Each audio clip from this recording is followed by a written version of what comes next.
นี่นาต้องสุ่มไอวินคอนแมวเจ้าผู้อยากได้อันโทรศัพท์กับลาบูบูมีบ่เนาะ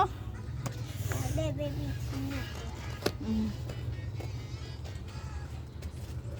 มันปาดมือเลยลูกพ่อลูกก็แกะออกสันนะเบิ้งแม่ให้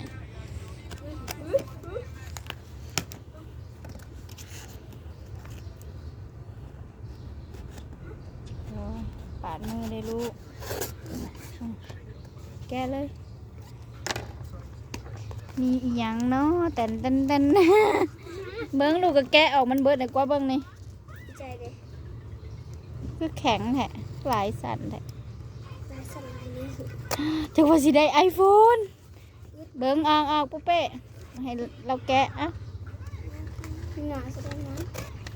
เทวดาองค์ใดก็บ่ได้ยังอันญาติเอฟบ่ได้อ้าวน่าชิชาตาบ้าเบ้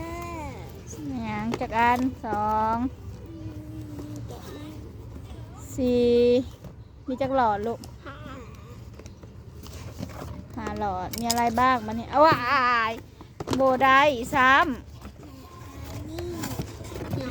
ว้าวขอบใจวินเนี่ยลูกขอบใจไอวินใจเด้อ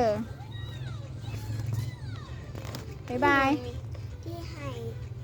บ๊ายบายที่ให้ของขอบใจบ๊ายบายขอให้ไอวินยังปีใหม่นี้ขอให้ไอวินสุขภาพแข็งแรงปีใหม่นี่ขอให้ไอวินเว้าดังๆเนี่ยปีใหม่นี่ขอให้ไอวินสุขภาพ